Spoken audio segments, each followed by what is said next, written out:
Robina me ha saludado. Está saludando al resto del equipo de traductores. Muy bien. Entonces tenemos este pequeño domingo. No tengo la luz encendida porque tengo como todo esto rojo por aquí, todo me pica mucho, una especie de erupción. Esta mañana parece que me haya hecho cirugía plástica en los labios, todo hinchado. Y por eso tengo la luz así medio oscura. Es un poco ridículo, si fuera en mi culo no me daría igual, pero como es en la cara, así que, bueno, de todas formas. Voy a intentar hablar claro a pesar de esto. Bueno, muy feliz de veros a todos. Vamos a hablar de vacuidad y de originación dependiente, que es parte de las 6 perfecciones del Bodhisattva. Entonces empezamos con una pequeña oración. Sí, empezamos. Sí, tenemos la oración aquí. Sí, muy bien. Espera, quítala ahora. Sí, no, prefiero hacerla sin eso. Entonces empezamos. Empezamos con la oración.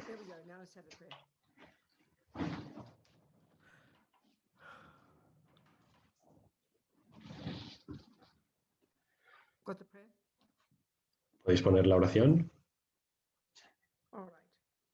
Vale, ahora sí. Entonces vamos a recordar la ley del karma para el Buda, que es una ley natural, la ley según la cual funciona todo el universo, la ley según la cual funciona todo el mundo, es que cada milisegundo de lo que pensamos y también lo que decimos y hacemos planta semillas en la mente. Nada de eso se va afuera. Es un concepto muy poderoso. Por eso todo lo que pensamos, decimos, significa algo. Pensamos que simplemente está en nuestra mente y que no es importante, pero es completamente opuesto para el Buda. Lama Zopa dice que podemos modificar, moldear nuestra mente en cualquier forma que queremos, ¿no? Qué concepto más maravilloso, ¿no? Esto es precisamente lo que está diciendo el Buda. Entonces, con esta pequeña oración, lo que vamos a hacer es manifestar que estamos basándonos en el Buda y en sus enseñanzas, todo el camino hasta la iluminación, que nos programa con esa aspiración, como dice Lama Zopa, todo existe en la punta del deseo, de la voluntad. Entonces, ¿qué cosa más maravillosa que intentar establecer esa motivación para escuchar estas enseñanzas sobre la forma de la realidad para que podamos obtener herramientas para desarrollar nuestro potencial, para ayudar a los demás todo el camino hasta la budeidad. Entonces, lo importante es no pensar que esto solo es una oración, no hay que pensarlo así. Cuanto más entendamos el karma, mejor entenderemos la importancia de estas oraciones, porque cada pensamiento cuenta. Cada pensamiento nos produce, esto es muy poderoso. Su Santidad Dalai Lama dice que el karma es como nuestra autocreación, creación personal. Entonces, muy feliz en mi mente, digo estas palabras. Me refugio en el Buda, en el Dharma y en la Sangha. Entonces, hasta que llegue a la iluminación, voy a apoyarme en el Buda, el Dharma y la Sangha. Y después, por todos los méritos que yo cree escuchando el Dharma, voy a convertirme en un Buda para beneficiar a todos los seres sintientes. Sangye Chodan Yi Petsonam Ki Drola Persir Sangye Drupa Sho Chodan Chokin Chonam Lat Chakchu Vardu Dangi Gyap Suchi Dangi Chonyen Yi Petsonam Ki Drola Persir Sangye Drupa Sho. Entonces, hay que tomárselas seriamente, ¿no? Si le dices a alguien que te amo, pero se lo dices así un poco sin emoción, saben que no te lo estás tomando en serio, pero aquí es lo mismo. Entonces, si se lo dices con toda la emoción, si le dices te amo, pues funciona más. Aquí lo mismo. Hay que decirlo con esa posición. Vale, entonces, la originación dependiente, tal como la entendemos. Espera, si estamos hablando de las 6 perfecciones, pero no hemos hablado de la quinta, tendríamos que empezar hablando de concentración. Tendríamos que empezar hablando del marco de la quinta perfección, que es concentración. Esta es concentración, shamatha. Entonces, para poder llegar a la sexta, que es ese conocimiento de la realidad, nos hace falta la quinta. Entonces, este paquete en el que estamos acercándonos a las enseñanzas del Buda es este conocido como Lanrim, que es este camino, es un curso en el que te metes y te gradúas al final como un Buda, ¿no? Entonces, en inglés es muy fácil porque tú tienes grado 1, grado 2, grado 3 y después te gradúas, ¿no? Entonces, es muy fácil de entender ahí. Aquí es un poco lo mismo, este es el punto que hay que entender aquí. Entonces, cualquier tipo de conocimiento que quieras estudiar, todo está graduado, todo está organizado de forma que te permite ir paso a paso, de forma lógica, cada paso llevando lógicamente al siguiente. Todos los cuerpos de conocimiento, como matemáticas o música, están organizados de esa misma forma perfecta, ¿no? Muy bonita, ¿no? De esa misma forma. Muchas veces, aunque seamos budistas desde hace 40 años, no lo entendemos así, como gradual. Nos parece que es como espiritual y ya está. Como que pensamos que es un poco de karma, un poco de compasión y ya está. No, es gradual. Una es más difícil de entender o de lograr que la anterior. Entonces aquí lo que es interesante es que todo el camino es, empiezas con el preescolar, ¿no? Que esto es tal como lo explica la Mazopa, ¿no? Cuando dice esta primera parte sería los estudios que son apropiados para el estudiante de la capacidad baja, entonces esto lo llamamos preescolar, después está los de la capacidad media, que esto lo llamamos pues, el instituto. Esta es una analogía que nos sirve para enmarcar todas estas enseñanzas. Entonces, si te estás graduando de esta parte, de la segunda parte de la media, de lo que es el instituto, entonces si estás en Birmania o en Tailandia y te gradúas ahí, según las enseñanzas Theravada, ya has terminado, ¿no? Estas son las enseñanzas Hinayana. Si te gradúas ahí, entonces primero, por primaria, has controlado tu cuerpo, tu mente, o sea, has controlado tu cuerpo y tu palabra, has purificado, has entendido el karma, has aprendido las 4 nobles verdades, te has encontrado que la raíz del problema está en la mente, has reducido tu apego y todo el resto de venenos mentales, y finalmente tienes la realización de vacuidad con esa concentración en un solo punto. Entonces, todo esto está presentado al final de ese camino, ¿no? Entonces, esto claramente significa que la concentración en su carácter no es una enseñanza de los bodhisattvas, porque la parte de los bodhisattvas va después de todo esto. Entonces, en el camino Theravada ya está la concentración y todo esto va antes. Todo esto de la concentración se llama la práctica de la moralidad y la ética de la contención, de reducir, de controlarte a ti, ¿no? Reducir tu cuerpo y tu palabra, porque eso termina con tu propio sufrimiento y entonces de esa forma te libras de samsara y te vas a nirvana, con tu liberación personal. Este es uno de los objetivos.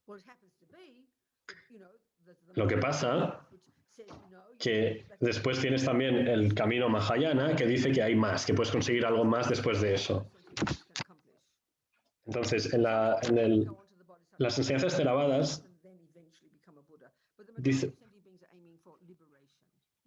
dicen que, o sea, las enseñanzas Mahayana dicen que la mayoría de los seres pueden acceder a esa primera parte, a su liberación personal, pero que solo unos pocos quieren, digamos, convertirse en un bodhisattva y continuar con ese punto adicional, ¿no?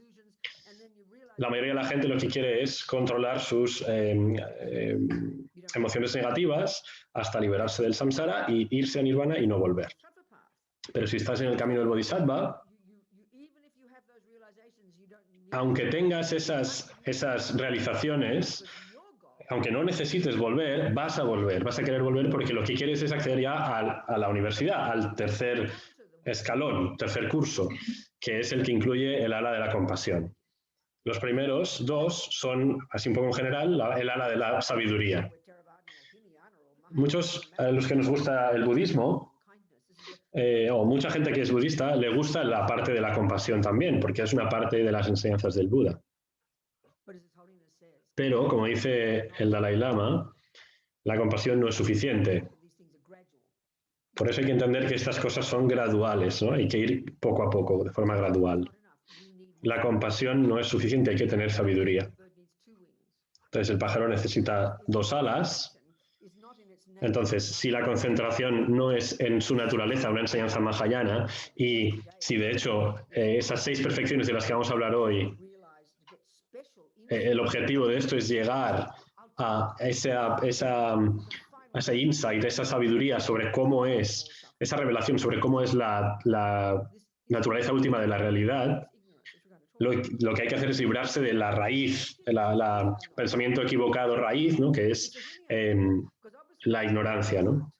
Todo esto es una enseñanza hinayana, porque si ellos lo han hecho, si ellos han desarrollado esa concentración y llegan ahí a librarse del samsara, se van al nirvana y hasta ahí no han llegado al añadido mahayana, por decirlo así. Entonces,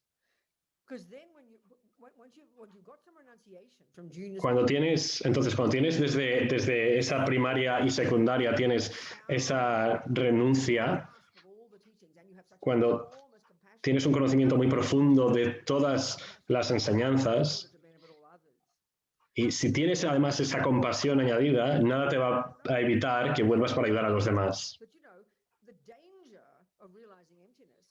Entonces, el problema de tener shamatha y realizar la vacuidad al principio es que consigues tanto gozo, tanta alegría, que te olvidas de la compasión. Es un punto muy importante, creo que lo dijo Tsongkhapa.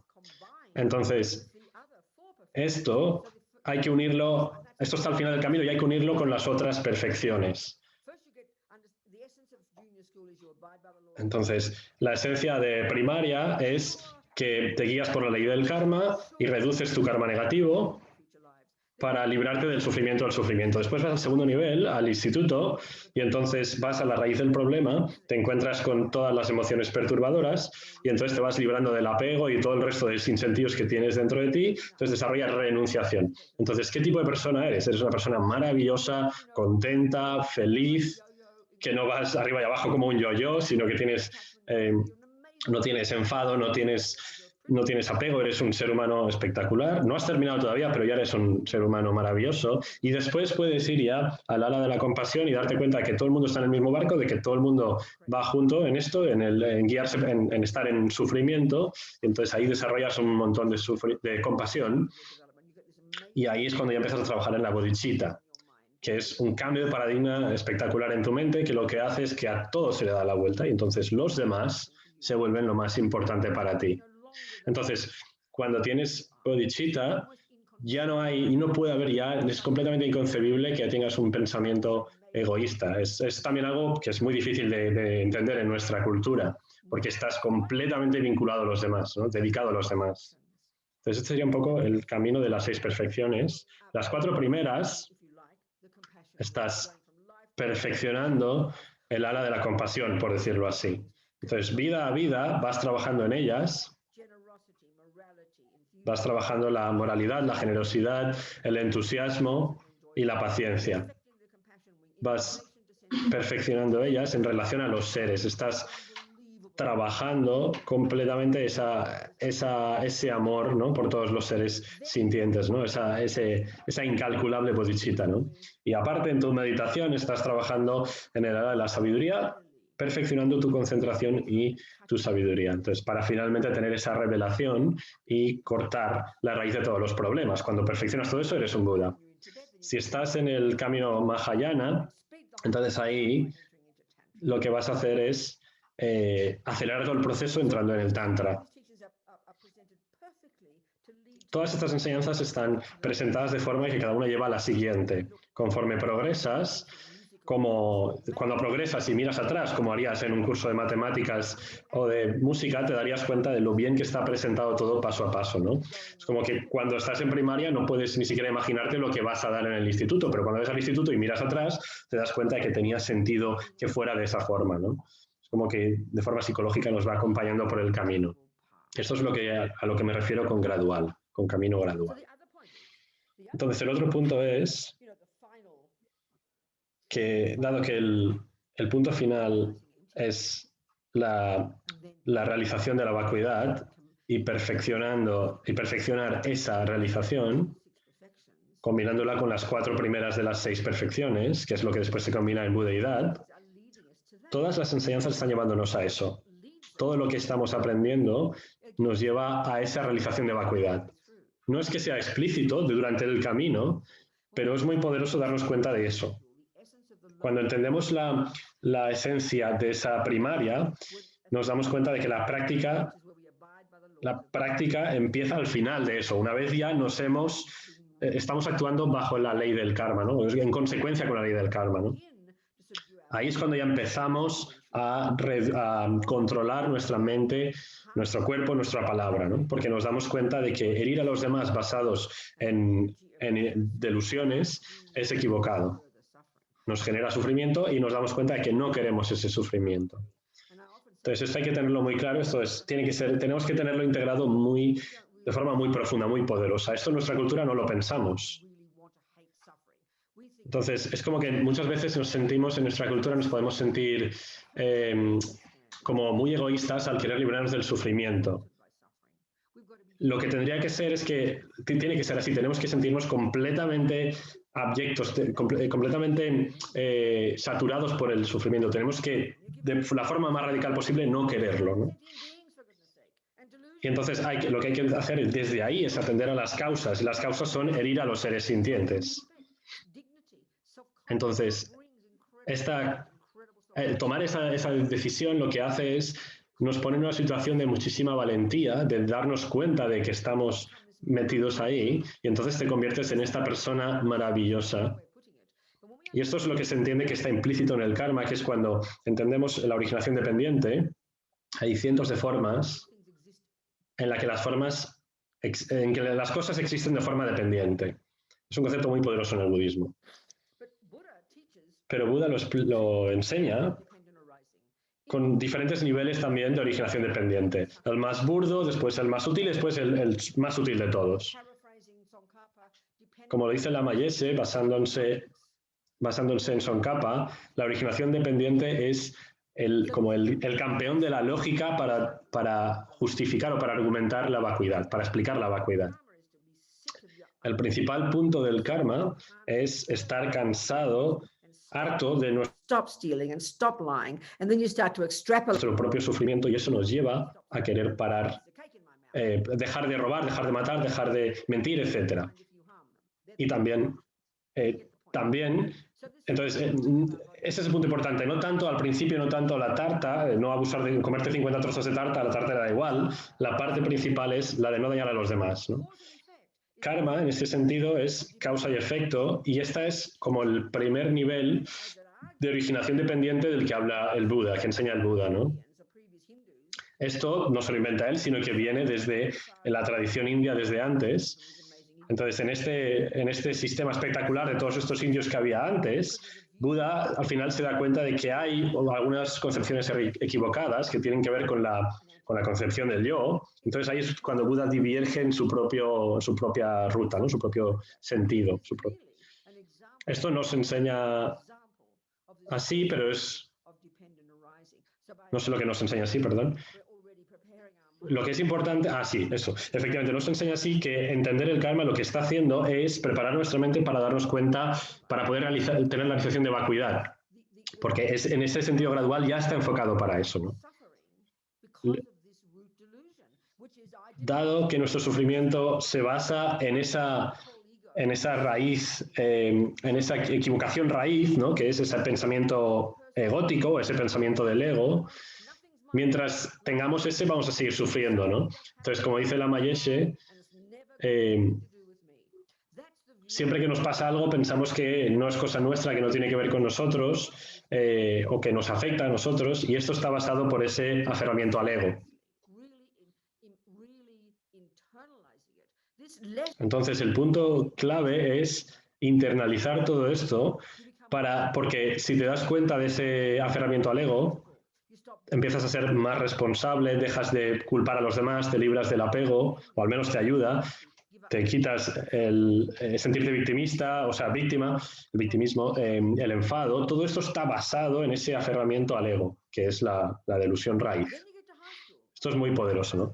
Claro, después cuando llegas ya al instituto, empiezas a trabajar ya en esas delusiones, que es el motivo por el cual tu cuerpo y tu palabra hacen tanto daño, y entonces empiezas a controlar la mente. Esto es lo que esto es el motivo por el cual estudiamos el modelo budista de la mente, que es muy preciso, muy único, muy singular, que no tiene nada que ver con el cerebro.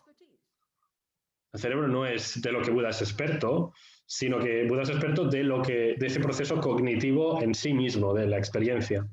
Cómo funciona este proceso mental, este proceso de conciencia nuestro. Esto está también basado en ese modelo de estos indios siglos antes de Buda. Entonces, ¿esto cómo nos ayuda, no? ¿Cómo nos ayuda todo esto para la realización de la vacuidad? Pues en ese caso, en el instituto, también está implícito, y la forma en la que nos acerca ahí es a darnos cuenta de que el apego nos genera muchísimo sufrimiento y nos codifica en todo lo que hacemos en nuestro día a día. Entonces, ese aspecto nos ayuda a darnos cuenta de que todas las demás equivocaciones mentales, todas las demás delusiones, están de alguna forma basadas en ese apego. Entonces, el sistema en tibetano y bueno, la palabra que usamos en inglés es aflicción para hablar de estas cosas malas que nos pasan en la mente, pero aflicción es una palabra bastante medieval, ¿no? Entonces, Geshe Sopa, en uno de los libros publicados por Wisdom Publications, cuando este Geshe fue a Estados Unidos en los 60, se convirtió en un profesor de la Universidad de Wisconsin y empezó un centro budista. Y cuando enseñó el Lamrim, explicó el Lamrim de Tsongkhapa durante 25 años. Lo máximo que yo puedo hacer es explicarlo en 2 días y ya me quedo sin conocimiento, pero él lo explicó durante 25 años, ¿no? Y fijaos todo lo que sabía, ¿no? Su conocimiento que ha llegado al Occidente es espectacular, ¿no? Entonces, la enseñanza implícita, esta es mi forma de explicarlo, de la parte media del instituto, donde aprendes de la mente y sus delusiones. Perdón, no he terminado. Entonces, claro, lo que venía de Geshe Sopa es que cuando él decía aflicción, no decía aflicción, decía aflicción mental, ya lo limitaba un poco. Esto podía ser muchas cosas, podía ser un dolor de cabeza, una discusión con el marido, ¿no? Pero a lo que se refería es, de alguna forma, a una enfermedad. Entonces, enfermedad mental es una muy buena palabra para lo que en las traducciones se utiliza aflicción, ¿no? Entonces, cuando tienes una enfermedad mental en Occidente, lo que llamamos como aflicción mental es como que lo escondemos, nos parece como muy equivocado, algo tabú, pero Buda diría que estamos todos con esas enfermedades mentales, lo único que cambia es una cuestión de grado, ¿no? Entonces, el punto de este instituto es que lo que quieres es liberarte de esas enfermedades mentales. Entonces, si tienes renuncia del sufrimiento y sus causas, entonces, un solo momento, solo un pensamiento de apego es tan repugnante que es como ser utilizado como papel de baño, de váter, y otra sería como estar metido en una fosa séptica. Entonces, claro, compáralo con cómo vivimos nosotros, que vamos completamente dirigidos, vamos nadando en apego en nuestra vida. Entonces, la renunciación es liberarse de eso. Lo que esto trae es que te conviertas en esta persona maravillosa y realizada. La parte implícita de estas enseñanzas, lo que es tan sofisticado, hasta que no estudiemos la psicología budista, no nos daremos cuenta de que lo que tendríamos que hacer es de que ese proceso gradual tiene que ir preparándote para la realización de la vacuidad. Entonces, las 2 principales funciones de estas perturbaciones mentales, de estas enfermedades mentales, el enfado, el apego, los celos, todas estas miles. El punto importante aquí, el punto crucial, hasta que estudias Lorik, que es el texto básico que estudian en las universidades, cuando estudias el programa básico o el programa máster, o cuando lo estudias tú mismo, los libros están ahí. Los centros pueden tenerlo, los puedes estudiar ahí. Ahí es lo que aprendes, es que hay dos funciones principales de estas enfermedades mentales. Uno es el que hemos descrito, que es que son perturbadoras. Entonces, por ejemplo, fíjate en la última vez que estabas deprimido o celoso, claro que estabas perturbado, ese es el punto, eso es lo que hacen, ¿no? No significa que te perturben a los demás, que quizás sí, pero te perturban tu mente, ¿no? Fíjate en tu propia mente, esto es lo que no estamos acostumbrados a hacer, porque cuando estoy enfadado, sé que estoy perturbado, pero culpo a otro, ¿no? Entonces, culpo a que es culpa de Trump o es culpa de aquel o quién sabe, ¿no? Ese es el instinto natural de estas aflicciones, por ejemplo, de esta ignorancia base, raíz. Esto es profundamente perturbador. Y normalmente lo que hacemos es que estamos de acuerdo en que es perturbador, pero culpamos a los demás. El punto clave, el cambio radical ahí es entender que es la propia mente la que genera esa perturbación. Y la otra característica, que es a lo que estamos llegando, la segunda característica de estas emociones perturbadoras, esto siempre es difícil de traducir. Entonces, siempre que hablo de esto, hablo de la palabra delusión y entonces siempre tengo problemas con los traductores porque está en español la palabra delusión, pero no se usa porque es como muy anticuada. No sé si los italianos la tenéis también. En inglés es muy buena la palabra, este es el punto, ¿no? ¿Qué es lo que usáis en...? Ah, vale. Sí que la usan en italiano, tienen la misma, sí. Entonces el punto es, la palabra es muy deliciosa, porque la función de estas ficciones emocionales, de estas emociones perturbadoras, en su raíz, todos estos estados emocionales de los que estamos hablando y todos los demás, tienen una función muy específica, muy precisa de, uno, lo primero es estar basadas en conceptos. El enfado es un concepto, una concepción. Entonces, 1 más 1 son 2 es un pensamiento conceptual y esto es muy racional y lo sabemos, ¿no? Esto le llamamos un concepto, un pensamiento conceptual, ¿no? Si dices un día muy bonito también, ¿no? Pero cuando hablamos de enfado o de apego o celos entonces de estos tienen el componente emocional, entonces esto simplemente lo llamamos así porque el cuerpo está involucrado, ¿no? Porque notas que te salen lágrimas, que gritas, que notas pues, temperatura, cosas, y entonces cuando pensamos en emoción pensamos en eso, en el cuerpo involucrado en ello, incluidas las emociones positivas. Cuando alguien está llorando de compasión, decimos que ahí es donde está, que es una cuestión emocional, porque somos muy adictos al cuerpo en ese sentido. Pero la mente no es física. La tragedia es que no nos damos cuenta de nuestras emociones hasta que el cuerpo está experimentando algo. Este es lo que hace que una persona que esté muy controlada, que esté muy disciplinada, que tenga control sobre su cuerpo, esa persona no se dará cuenta que está deprimida hasta que esté en la cama, inmóvil, incapaz de moverse, ¿no? Y entonces, por fin le viene la idea, ¿no? Estoy deprimido, pero ha tardado 20 años, ¿no? Esto es porque somos muy adictos a la experiencia física. Pero eso son solo síntomas, no es la mente. Lo que está pasando en el cuerpo cuando estás enfadado, esto solo es la punta del iceberg. Es un indicador físico de que tienes un pensamiento enfadado en tu mente. Y el por qué es tan físico es porque has practicado o has traído contigo estos pensamientos de enfado y ya es tan instintivo que lo llevas contigo con tu cuerpo.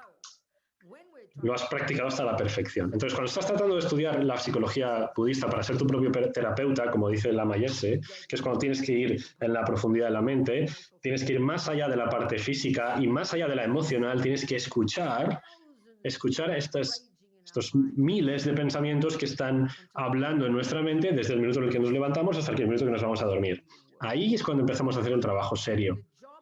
Porque el trabajo de ser un budista, el trabajo verdadero de ser un budista empieza ahí, en el instituto, en el middle scope, o sea, en la segunda parte, ¿no? Después de la primaria, ¿no? Porque la parte primera, la de ser buena persona, esto lo compartes con un montón de gente, ¿no? Hasta los comunistas quieren ser buena persona, ¿no?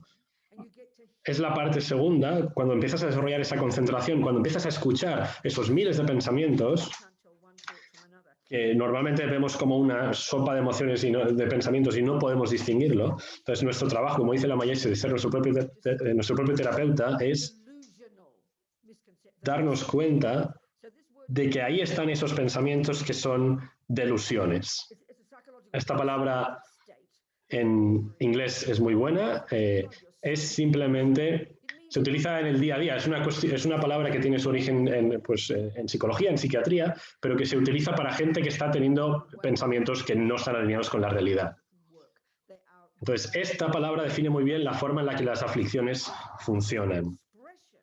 La parte emocional es solo la expresión de un concepto que está en tu mente. A un nivel conceptual, que es la parte más burda, hay que ir más allá de ella en algún momento, una vez tengamos ya concentración en un solo punto, que de eso hablaremos. Entonces, pensaba que terminábamos hoy, pero ¿qué es lo que vamos a hacer la semana que viene? Ah, vale, sí, queríamos hacer 2 sesiones sobre este tema, vale, sí, entonces necesitamos 2 semanas, bien, vale. Entonces, cuando empezamos a controlar nuestro cuerpo y nuestra mente en el instituto y aprendemos el modelo budista de la mente, entendemos que la conciencia mental no es el sistema nervioso. Nos damos cuenta. A ver, estoy teniendo problemas con el audio, un segundito.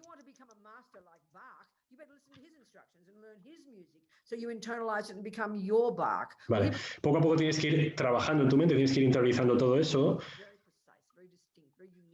a través de ese modelo, que es un modelo muy preciso, el modelo de la mente que ofrece el budismo.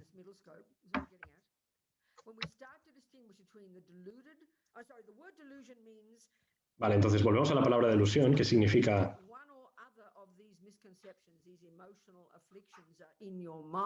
que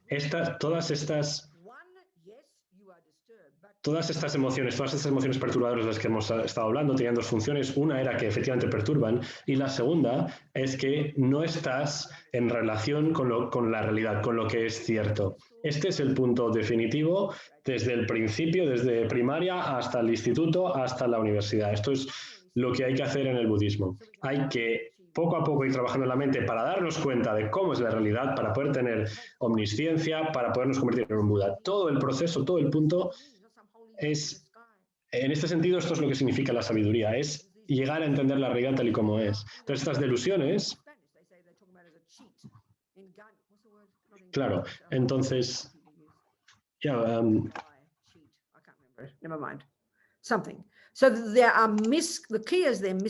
Vale, entonces, en castellano usamos engaño.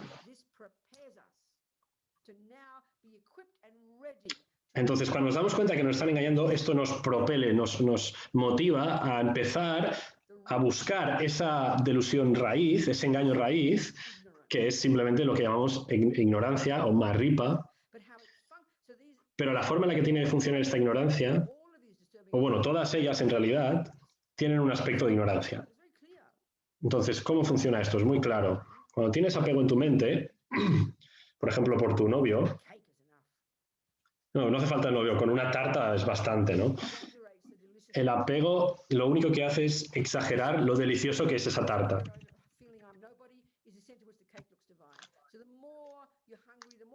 Entonces,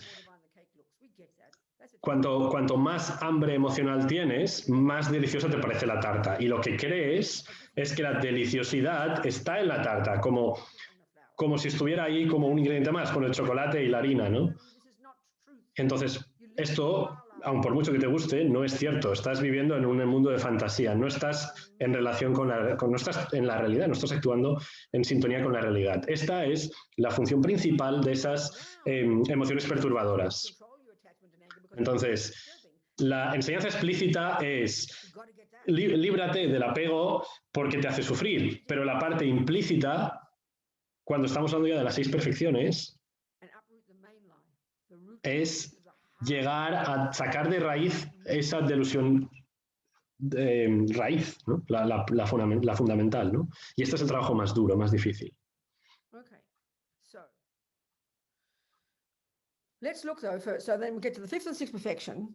Vale, entonces, la quinta perfección, en inglés, como sabemos, se llama concentración, calm abiding, no sé cómo traducir esto, perdón. Entonces, esta mente en calma, vamos a decir, es un nombre más o menos apropiado, pero está hablando del estado definitivo, o sea, del resultado, no de lo que es. Entonces, ahí esto nos lo tomamos de una forma supersticiosa, ¿no? Pensamos que es religión, pero simplemente tu mente es un estado mental y es un estado mental en el que has cesado toda la parte burda de la conceptualidad y has cesado también todas las conciencias sensoriales. Entonces, si ves a alguien que está completamente en esa calma mental, parece raro, es como que no lo podemos entender. Esto ni siquiera es budista, esto está desde los indios, desde siglos antes del Buda. Ellos son quienes lo inventaron. Entonces, Lama Yeshe, que era maravilloso, siempre nos intentaba motivar al respecto y describía cómo llegarías a ser si tuvieras esa concentración. Voy a leeros voy a buscar este libro, voy a leeros un fragmento de Mahamudra, que es un libro que se está publicando. ¿Se está publicando en español, sabemos? Yes. Ese libro me hace muy feliz, es el libro más precioso, más espectacular que hay. Y esta es la forma en la que Lama Yeshe intentaba motivarnos, emocionarnos al respecto de practicar esta concentración, explicando los efectos que sentías, ¿no? Entonces, normalmente esto no se hace, no se suele explicar mucho lo bien que te sentirás después, pero Lama Yeshe sí que lo hacía. Esto lo iremos viendo durante las siguientes 2 semanas, o sea, durante estas 2 semanas. Y esto está basado en estas últimas 2 perfecciones, la quinta y la sexta.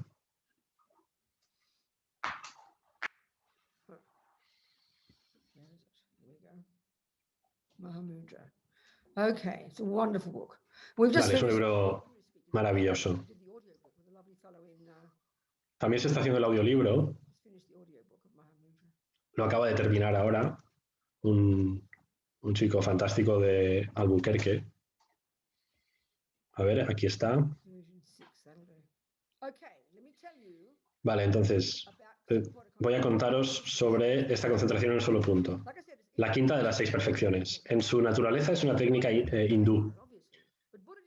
Buda tiene su propia perspectiva al respecto, pero cuando Buda se dirige en su propia dirección, no descarta todo lo que los indios habían aprendido antes que él. Simplemente dice que no habían llegado lo suficientemente profundo. Por eso mantiene todo eso. Y específicamente lo que no habían llegado los indios hasta el final era en la naturaleza del yo. Entonces, como dice Dalai Lama, estos indios siglos antes del Buda, fueron quienes empezaron esa investigación sobre la investigación del yo. Pero Buda dijo que ellos no habían llegado lo suficientemente profundo y por eso divergió. Dijo que había delusiones en la mente y que había que quitarlas para realmente llegar a la liberación. Por eso sus visiones sobre la originación dependiente están discutiendo con las visiones anteriores. Vale, entonces, beneficios de Samadhi. Samadhi está escrito que significa concentración, literalmente. Entonces, shamatha es un nivel particular, muy sutil, de esta concentración. Los beneficios de Samadhi son increíbles. Entonces, primero voy a contaros qué es Mahamudra. cómo encajan estas enseñanzas. Mahamudra, este término sánscrito, no sé cómo es en tibetano, significa literalmente gran sello o sello mayor. Lo que significa es que, dado que todo en el universo, todo lo que existe, necesariamente tiene la característica de la vacuidad como su realidad intrínseca, o sea, está vacío de existencia inherente. Esto es una característica de todo lo que existe. Hay fenómenos convencionales, todos los fenómenos convencionales como los váteres o el papel de váter o las casas o los iPads o lo que sea. Otra forma de decirlo, todos ellos carecen de existencia intrínseca. Entonces hay que entender por qué nos está diciendo esto Buda. Nos está diciendo esto porque nosotros creemos que tienen, ¿no? Nosotros no nos damos cuenta, no pensamos que tenemos eso, pero esta es la equivocación raíz, es la función de la ignorancia. Esa aflicción raíz, maripa, en tibetano, tiene esta función, que traducimos como ignorancia. La función, y esto es lo que sujeta todo el resto de concepciones equivocadas, de emociones perturbadoras. Entonces tenemos nuestra emoción, tenemos enfado, envidia, etcétera, pero además de todas esas tenemos un montón de concepciones equivocadas, como decir que hay un Dios, por ejemplo, ¿no? Entonces, no estamos intentando ser maleducados con la gente que cree en esto, pero simplemente lo discutimos, ¿no? Filosóficamente. Al pensar así, estamos cayendo en una visión dualista, ¿no? Entonces, todas estas visiones equivocadas, como creer en un creador o creer que el cerebro es la mente, todo esto son concepciones equivocadas. Si creemos que nuestra madre es quien nos dio genéticamente el enfado, esto está equivocado, ¿no? Tanto los filosóficos como los emocionales, todos ellos no están basados en la realidad. Entonces, él nos dice, así es como yo veo la realidad. Y de todas esas concepciones equivocadas, la ignorancia está en el fondo. Cuando la sacas esa, las demás se desmontan, ya no tienen una base.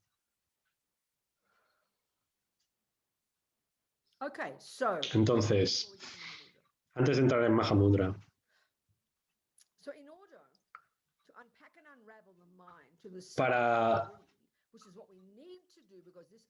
para analizar la mente, que es lo que tenemos que hacer para sacar de ahí todas estas delusiones y llegar a la ignorancia, este aferramiento al ego, como es tan primordial, tan sutil, tan instintivo y sujeta todas las demás, incluso muchas de nuestras virtudes están sujetas ahí. Entonces, por eso es muy difícil llegar hasta ahí, por eso está al final de las enseñanzas. Es el nivel de práctica más sofisticado. Entonces, esta ignorancia, estamos ya llegando a Mahamudra, entonces esta ignorancia es una palabra muy simple que tiene un significado muy específico, hay que entenderla bien si queremos entender las sociedades budistas. Esta ignorancia particular,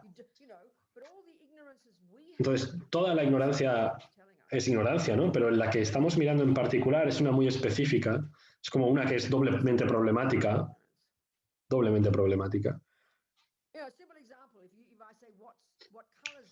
Entonces vamos a poner un ejemplo, ¿no? Si digo, ¿de qué color es esto? Decimos que es rosa, y estás convencido de que es rosa, y siempre has pensado que es rosa, que incluso ves rosa.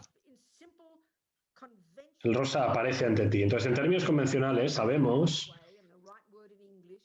que con la palabra apropiada y con los ojos funcionando bien y con la buena luz, el consenso es que esto en realidad es negro, blanco. Entonces, esta es una concepción equivocada. Entonces, esta sería como una ignorancia simple, ¿no? Si te pregunto qué color es esto y yo te digo, vale, la ignorancia simple es cuando te preguntan ¿de qué color es esto? Y tú dices, no lo sé. Esta es ignorancia simple, ¿no? Pero cuando tienes esa ignorancia doble, es cuando tienes una concepción equivocada, además de no saberlo, ¿no? Este punto es crucial entenderlo. Si tuviéramos una ignorancia así, simple, ya tendríamos la mitad del trabajo hecho. Ya en un par de años nos iluminaríamos. El problema de la ignorancia de la que Buda está hablando es que no solo no sé de qué color es, no solo no sé que esto es negro, sino que yo me estoy creyendo una mentira. No solo yo no sé la verdad, sino que sé una mentira. Entonces, si nos volvemos adictos a esa mentira, dice Buda que durante incontables eones somos adictos a una mentira. Entonces, todo lo que aparece entre nosotros lo vemos así, ¿no?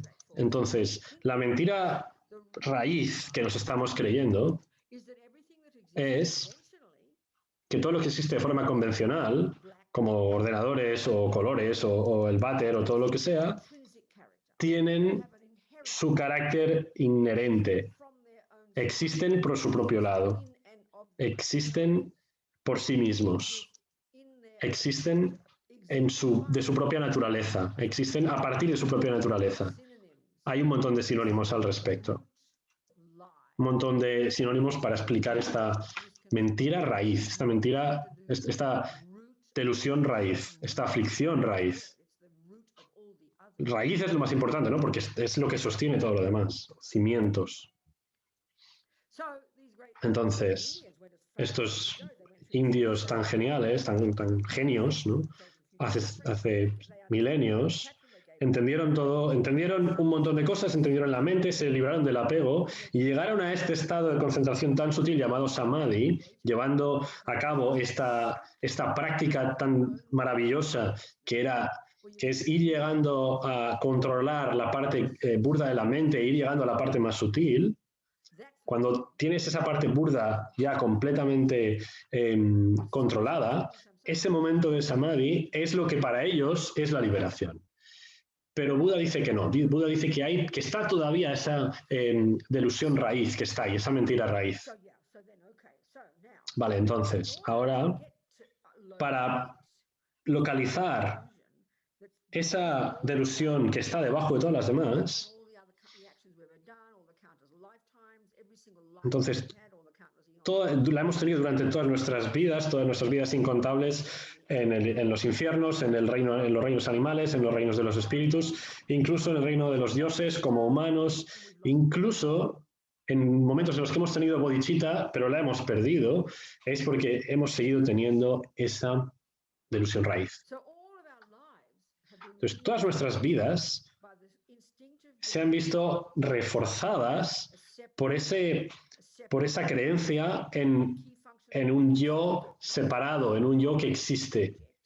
Por eso le llamamos también, cuando hablamos de aferramiento al ego, estamos hablando de que el yo es el objeto de esa ignorancia raíz.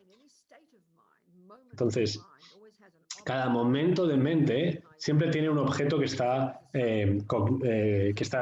concibiendo, ¿no? Conociendo, de la que está siendo consciente, ¿no? Entonces, si no tiene, o sea, la mente es tan fluida que no se ve por sí misma, tiene que tener ese objeto.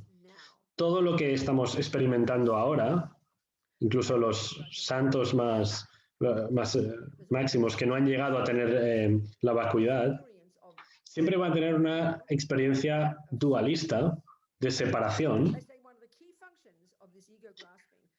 Vamos a decir que una de las cuestiones claves de esta ignorancia, que cuando se refiere al objeto yo la llamamos aferramiento al ego, una de las formas que tiene es esa sensación de separación. Entonces, cuando te libras de eso, pues dejas de enfadarte, dejas de mentir doblemente sobre todo lo demás. Cuando ves la tarta, por ejemplo, si ves la tarta a través de la óptica del apego, el apego lo que hace es que esa tarta parezca más bonita de lo que es. Pero todo ese proceso está ocurriendo porque por debajo está esa ignorancia que lo que hace es que no solo que la tarta no aparezca más bonita de lo que es, sino que la mentira de la ignorancia es que está ahí como alimentando ese apego, es la ignorancia lo que está haciéndote es ver que esa deliciosidad está ahí fuera sin tener nada que ver con tu mente. Esa es la relación. Y ese es el gran error. Entonces, cuando yo estoy enfadado contigo, mi enfado exagera lo horrible que eres. Pero eso está basado en la ignorancia que hace que tu parte horrible está en ti, está corriendo por tu sangre y que nada tiene que ver con mi mente llamándote horrible, ¿no? Entonces, la ignorancia que está detrás del enfado, de forma automática, lo que hace es que esto no tiene nada que ver conmigo, que ahí fuera está todo. En este caso vemos que siempre van trabajando juntas, ¿no? Con la tarta es apego e ignorancia, con el enfado es enfado e ignorancia, incluso con compasión puede ser, ¿no? Puedo tener cubos enteros de compasión, me he librado de mucho apego y mucho apego, quizás tengo un montón de amor y compasión, pero si no tengo la vacuidad todavía, entonces todavía hay que el tú que sufre, es ese otro que sufre, que ese sufrimiento está en el otro, no está en la mente. Entonces, eso va a estar ahí siempre hasta que no tienes la realización de vacuidad. Entonces, primero hay que ir poco a poco, primero hay que ir cortando las delusiones que son como las ramas y luego llegaremos a la raíz, ¿no? Cuando ya por fin sacas esa raíz, ya te conviertes en un Buda, cuando tienes bodhicitta. Entonces, esta ignorancia, esta raíz, entonces, karma, ¿por qué es tan difícil en nuestra cultura de escuchar esta visión del karma? No es que no seamos inteligentes. El motivo por el que no podemos soportarla es que está discutiendo con la visión que nos creemos, con lo que creemos que es verdad ahora. Entonces Buda dice que la visión que estamos teniendo ahora, por ejemplo, la de que dice que la mente es el cerebro, no lo toméis como un insulto, ¿no? Yo parezco muy fundamentalista cuando hablo de esto, pero no ese es el punto, ¿no? Su santidad sí que lo hace muy bien porque lo hace de forma que nunca suena equivocado, ¿no? Él es tan humilde que siempre que está hablando con científicos está escuchando como todo, ¿no? Está completamente integrando las dos visiones, ¿no? Y eso es perfecto, ese es su trabajo. El mío es intentar trasladar el budismo como a lo cotidiano, ¿no? Y verlo cómo funciona. Esto es mi cosa, esto es lo que yo hago, ¿no? No pretendo ser fundamentalista ni sectario. Entonces, cuando estudias psicología budista, te das cuenta de que la mente no es el cerebro. No pretendemos ser sectarios, sino ver que claramente eso va así, ¿no? Es lo que nos está diciendo el Buda, ¿no? Nos está diciendo esto, que no es físico. Esta idea no pretende empezar una guerra, sino que es lo que Buda ha encontrado que es cierto. Entonces, todas estas visiones que tenemos no son ciertas. Si creemos que nuestra mente es el cerebro, toda nuestra psicología, por ejemplo, está basada en esto, toda neurociencia también, está basado en el hecho de que la genética, de que tu padre y tu madre te dieron el cerebro, entonces, claro, en ese sentido es lógico, pero como tenemos esta asunción implícita en nuestra forma de funcionar, está implícita en la cultura, en cómo la gente habla, en los periodistas, en cómo se comunica la gente, ¿no? Entonces, con esto Buda no está de acuerdo, ¿no? Entonces, mientras seas adicto a estas visiones, te vas a sentir como que prácticamente avergonzado de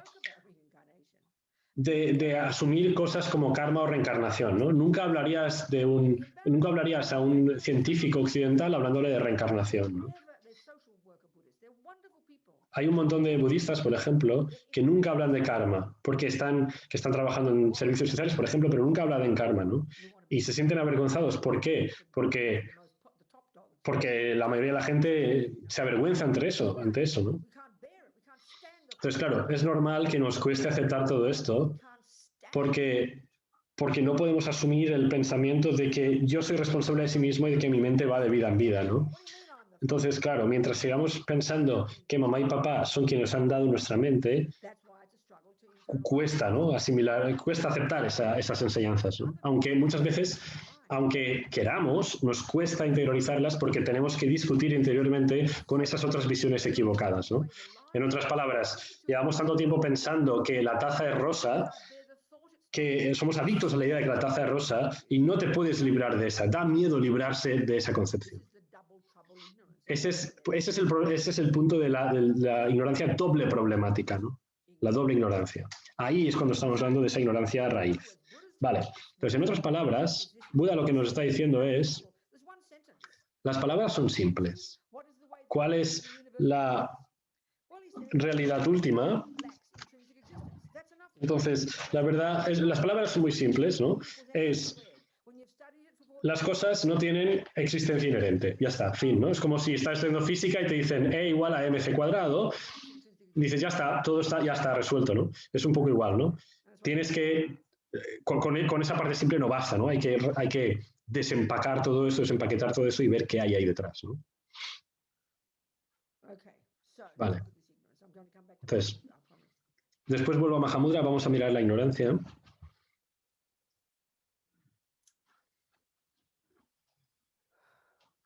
Always the best way, as long as you paraphrase. La mejor forma de entender esto, como Lamayese citaba a Tsongkhapa, ¿no? Que la originación dependiente es la mejor forma de explicar la vacuidad o de justificar la vacuidad. Entonces, estos dicen que es la mejor, ¿no? Es pensar en esta originación dependiente. Es la mejor lógica para demostrar que todo carece de una naturaleza independiente. La palabra independiente tiene muchísimo significado en budismo. Parece simple, ¿no? Como independiente, dependiente, ¿a quién le importa, no? Pero hay que entender bien qué se quiere decir con originación dependiente. Buda dice que todo lo que hay en el universo, todo lo que existe de forma convencional, es una originación dependiente. Como nombre, originación dependiente como sustantivo. Todo existe en dependencia a varios factores. Entonces, hay cientos de formas de explicar esto. Hay cientos de formas en las que las cosas se relacionan entre ellas, ¿no? Por ejemplo, corto y largo, es obvio que no hay algo que sea largo de forma intrínseca. No puedes tener largo sin tener corto. Esto es muy obvio.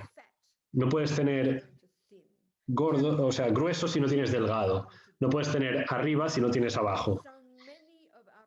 Muchísimos de nuestros conceptos son así. Para poder comunicar de esta forma, entre nosotros, la característica principal de una mente humana, lo que nos hace humanos es nuestra capacidad de sumar 2 y 2, ¿no? De pensar diferentes puntos de vista.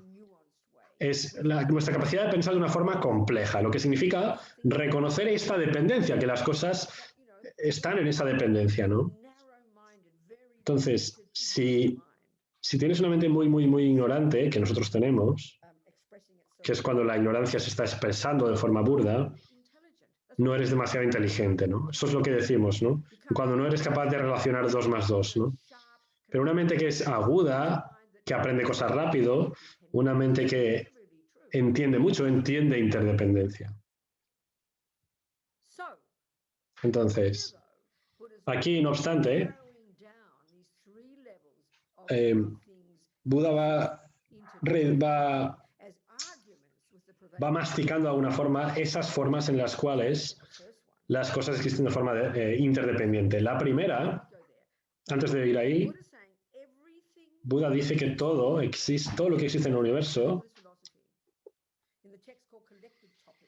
cuando estudias el universo budista, un texto, cuando estudias filosofía es el primero que estudias, se llama Dura.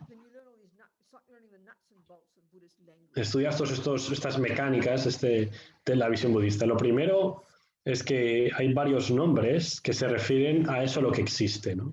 A eso que existe. Buda nos está diciendo que no estamos en sintonía con cómo existen las cosas. Para llevarnos a entenderlo tal como las cosas existen, tendríamos que entender primero, o sea, ¿por qué querríamos saber todo esto, no? Porque si sufres es porque estás viviendo en un mundo de fantasía en lugar de estar en sintonía con la realidad. Este es el punto fundamental. Entonces, los términos que se utilizan para describir todo lo que existe, hay varios. Fenómeno, objeto. Objeto no como cosa física, sino algo que la mente puede concebir. Objeto de conocimiento. Existido. Base establecida. Son sinónimos para lo que existe. Y hay un punto aquí crucial, un punto que me encanta, algo que claramente está señalando a la visión budista, es que la definición de algo que existe es algo que puede ser concebido por mente. Aquí vemos cómo la mente es central en el budismo, es completamente central. Para nosotros en Occidente es periférico, podríamos... por ejemplo, en Occidente la psicología parece como la última de las ciencias, ¿no? La tenemos completamente marginada, ¿no? Para el Buda es completamente al revés, la mente es lo central. La definición de algo que existe es algo que puede ser concebido por mente o por la mente. Esto es ya un axioma, esto es la propia definición de lo que existe. Lo que existe está definido por el hecho de que la mente sea capaz de concebirlo. Entonces, claro, tiene que ser una cognición válida, eso sí. La función de la mente es saber, ¿no? Es estar consciente o concebir. Estas palabras son sinónimas, ¿no? Es lo que hace la mente. Entonces, ¿qué es lo que queremos concebir con la mente? ¿Qué es? Pues lo que existe, ¿no? Porque cuando estás en sintonía con eso que existe, te has liberado del sufrimiento. ¿Por qué? Porque, como hemos dicho ya, las delusiones están basadas en cosas que no existen. La tarta que el apego está viendo no es la tarta que hay en el plato. El exnovio tan horrible no es el exnovio que existe ahí. Las delusiones mienten, exageran, distorsionan o embellezan. Ese es su trabajo. Hay que librar a la mente de todas esas mentiras. La mentira raíz, ¿no? Entonces, como hemos dicho, el apego exagera la deliciosidad de las cosas. Enfado exagera lo malo de las cosas. Arrogancia exagera tu importancia. La baja autoestima exagera tu baja importancia, ¿no? Tu falta de importancia. Todo esto exagera en algún sentido, distorsiona. Entonces, el aferramiento al ego, ¿qué es lo que exagera? Aferramiento al ego, que es un término coloquial para esta ignorancia, lo que exagera es el estatus ontológico en sí mismo de los eventos, de los fenómenos, de las tartas, por ejemplo, o de los exnovios. Exagera la existencia fundamental de las cosas. Por eso es tan sutil y por eso es tan difícil llegar hasta ella. Y es la causa raíz de todo el sufrimiento. Entonces, no saldremos del samsara hasta que no cortemos esta. Claro, por supuesto es la más difícil a la que llegar, ¿no? Y durante todo el camino te estás preparando a ella. Poco a poco vas preparando durante todo el camino a llegar a eso, ¿no? Lo puedes estudiar antes si quieres, pero todo está mecanizado, está programado para ir llevándote a que puedas librarte de eso. Entonces,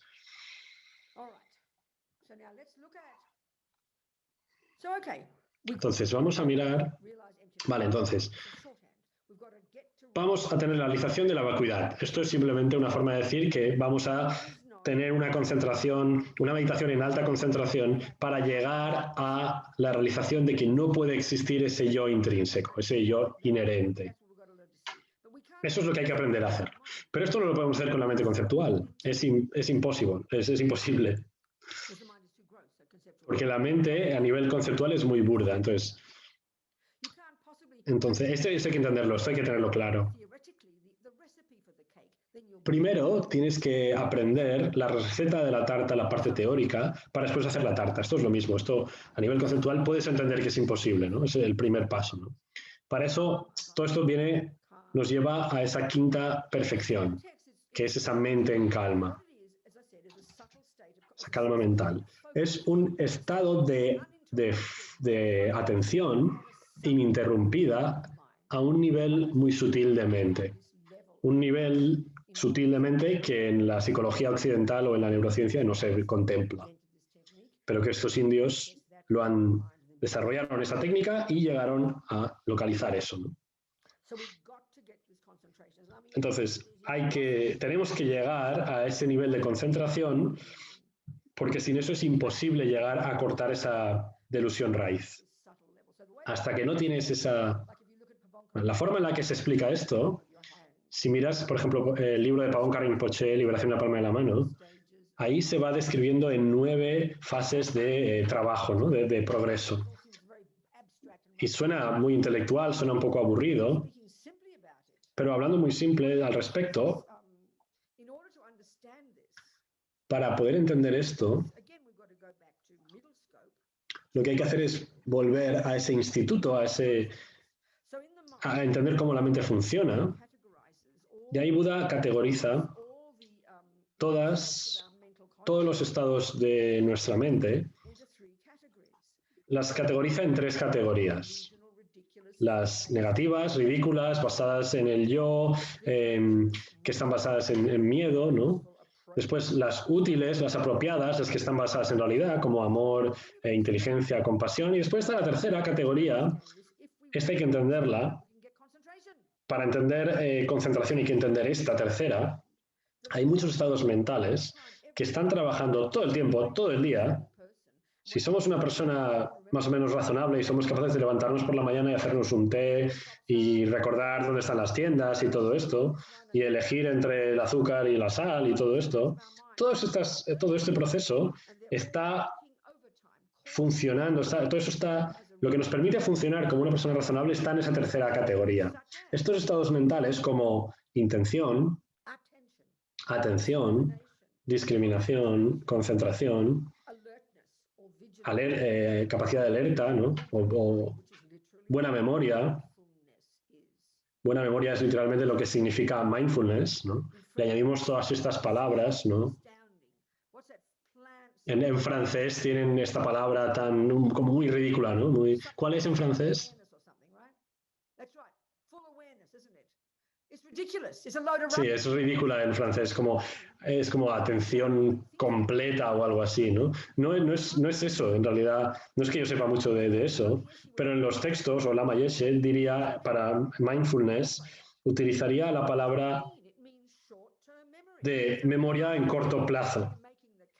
Cuando estás haciendo una tarta, si no recuerdas si has puesto el azúcar o no, no tienes mindfulness.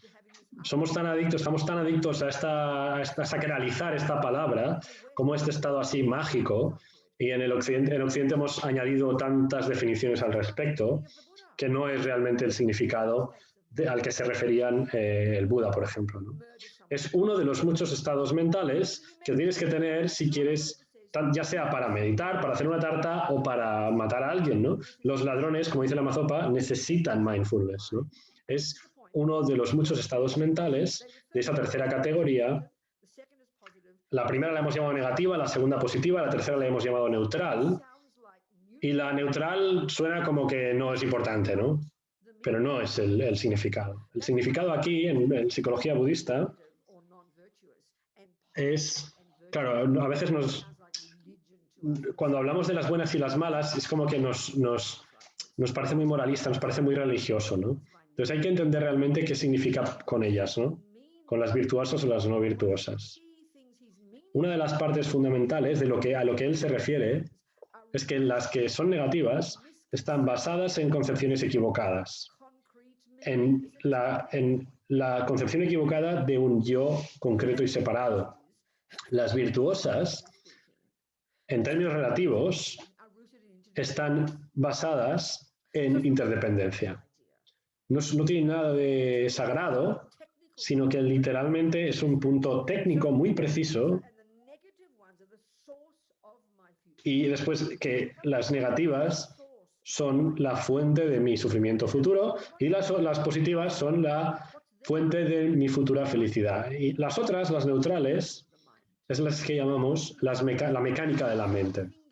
Significa que no puedes mover un dedo, no puedes hacer nada si no tienes estas, ¿no? Si no tienes, por ejemplo, el mindfulness, que es no la capacidad de no olvidar lo que estás haciendo instante a instante, ¿no? Eso precisamente es eso, ¿no? Si pierdes esto, lo que tienes es Alzheimer, por ejemplo, o demencia, o estás senil, ¿no? Es una cuestión técnica, es mecánica. Y no es que sea virtuosa ni no virtuosa en su carácter. Simplemente es el motor, ¿no? El funcionamiento. Entonces, si tienes una discriminación muy buena, muy entrenada, la discriminación lo que hace es, te da la capacidad de diferenciar entre todo lo que estás viendo en todo el tiempo, ¿no?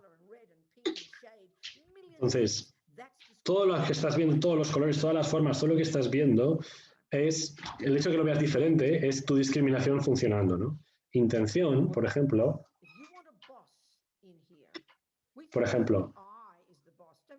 creemos que hay un jefe aquí, ¿no? Creemos que yo soy el jefe de lo que hay aquí dentro, ¿no? Intención es el jefe. ¿Intención qué es? No en el sentido de tener una buena intención, no motivación.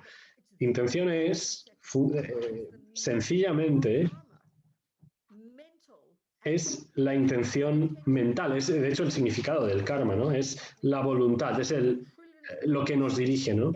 Cada fracción de milisegundo, todo lo que pensamos y decimos está dirigido por intención, por la intención. Pero como venimos con estas tendencias ya programadas, no nos damos cuenta, ¿no? No nos damos cuenta de que está todo el tiempo dirigiendo lo que hacemos, cada uno de nuestros pensamientos, ¿no? Pues está atención. Atención es lo que nos permite centrarnos en algo y mantener la atención. Todas estas partes de nuestra mente están trabajando para tener toda experiencia. Por ejemplo, la taza, ¿no? Está el pensamiento de que quiero una taza. Entonces, la intención quiere, la atención fija, la mano la coge, ¿no? Entonces, hay un poco de concentración, hay un poco de memoria, hay un poco de todas esas partes, la discriminación para saber dónde termina la taza y empieza el labio, ¿no? Todo eso, todas esas millones de partes de la mente están trabajando como un reloj, ¿no? Un mecanismo de un reloj para que funcione. Entonces, en la mente tenemos las negativas, las positivas y las mecánicas. Concentración, en la meditación de concentración, lo que entrenamos son esas mecánicas, ¿no? Puedes estar motivado por la virtud, pero lo que haces es mejorar la buena memoria, la atención, la intención. Todo eso es lo que trabajas ahí. Por eso la Mazopa dice que los ladrones necesitan mindfulness. Por eso, sentarte y ser consciente de tu respiración no tiene nada de virtuoso. Es un trabajo mecánico, ¿no? Por eso hay que entender bien estos significados, ¿no? Seguramente un mono tiene más atención que nosotros.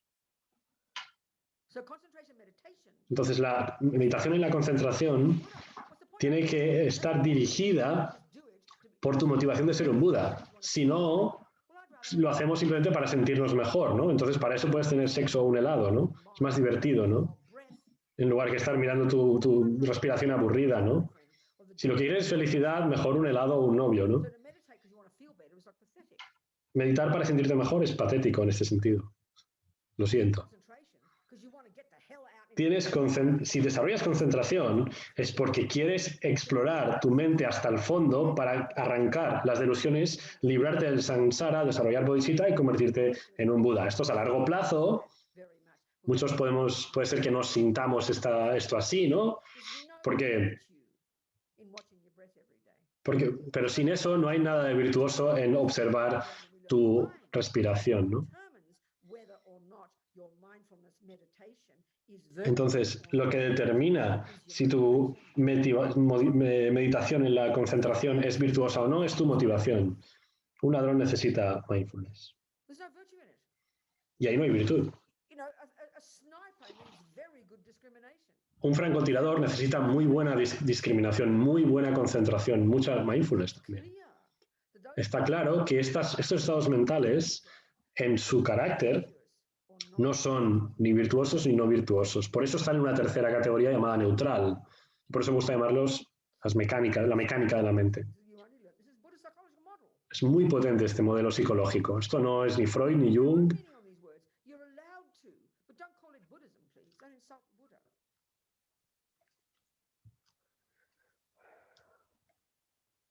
Okay, so vale, entonces,